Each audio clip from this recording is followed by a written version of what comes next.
अयोध्या में आस्था के नाम पर जो महालूट का खेल चल रहा था, उसमें अब एक और ऐसा बम फूटा है जिसकी गूंज सीधे दिल्ली तक सुनाई दे रही है। रामलला के खजाने पर डाका डालने वाले सफेद पोशों को लेकर एक ऐसा खौफनाक और बहुत बड़ा खुलासा हुआ है जिसे सुनकर आपके रोंगटे खड़े हो जाएंगे। जिस राम मंदिर के लिए दुनिया भर के हिंदुओं ने अपनी तिजोरियां खोल दी, वहां अब चांदी और सोने का ऐसा घोलमेल सामने आया है कि बड़े बड़े सत्ताधारियों के पसीने छूट गए हैं। दैनिक भास्कर की रिपोर्ट के हवाले से जो नई और भयंकर सच्चाई सामने आई है वो ये है कि राम दरबार में अब सीधे सीधे 200 किलो चांदी डकारने का भी गंभीर आरोप लग गया है। मुंबई के विश्व सिंधी सेवा संगम ने डंके की चोट पर कहा है कि उन्होंने चंदा इकट्ठा करके 200 किलो चांदी की शिलाएं मंदिर को दी थी। 26 जनवरी 2021 को समाज के 200 लोग खुद इन शिलाओं को लेकर अयोध्या पहुंचे थे और ये भारी भरकम चांदी सीधे मंदिर ट्रस्ट के महासचिव चंपत राय के हाथों में सौंपी गई थी। उस वक्त बड़े बड़े वादे हुए थे कि चांदी की शुद्धता जांचकर रसीद दे दी जाएगी, ये भी बताएंगे कि ये चांदी कहां इस्तेमाल होगी। लेकिन आज 5 साल बीत गए हैं, ना कोई रसीद मिली है और ना ही कोई ट्रस्ट वालों ने कभी मुड़कर फोन उठाया है उन लोगों का।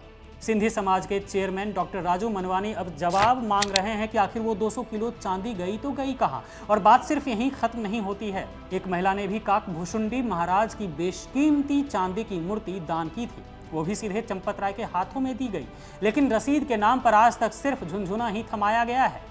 मतलब एक तरफ रसीदें गायब हैं, करोड़ों की चोरी के आरोप हैं, और दूसरी तरफ इस पूरे मामले के जो सबसे बड़े कर्ता धर्ता हैं उनके सारे पाप धुलते हुए नजर आ रहे हैं। जी हां, खबर है कि ट्रस्ट के महासचिव चंपत राय, डॉक्टर अनिल मिश्रा और मंदिर के व्यवस्थापक गोपाल राव को इस महाघोटाले में एकदम से क्लीन चिट मिलने वाली है।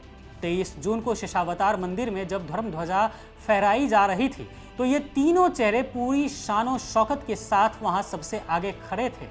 चंपत राय तो बाकायदा कार्यक्रम की अगुवाई कर रहे थे और भाषण भी अलग से लपेट रहे थे, जिसके बाद से पूरे अयोध्या में चर्चा गर्म है कि एसआईटी की शुरुआती जांच में ही इन बड़े सो कॉल्ड साहबों को बाइज्जत बरी करने की पूरी स्क्रिप्ट लिख दी गई है। जबकि इससे पहले इस बवाल के चलते खुद सीएम योगी ने इन्हें कार्यक्रमों से दूर रखा था।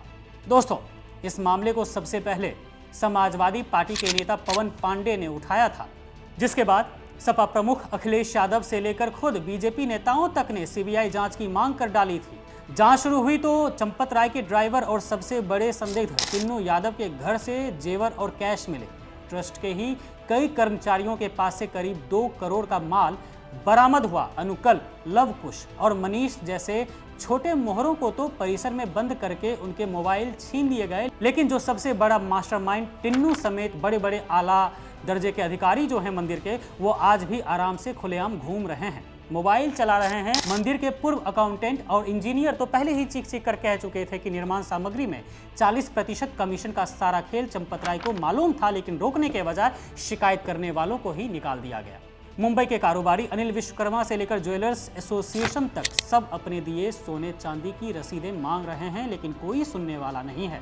अब सबसे बड़ा सवाल यह है कि क्या छोटे कर्मचारियों के घरों से कैश और जेवर पकड़कर सिर्फ उन्हें ही बलि का बकरा बनाया जा रहा है?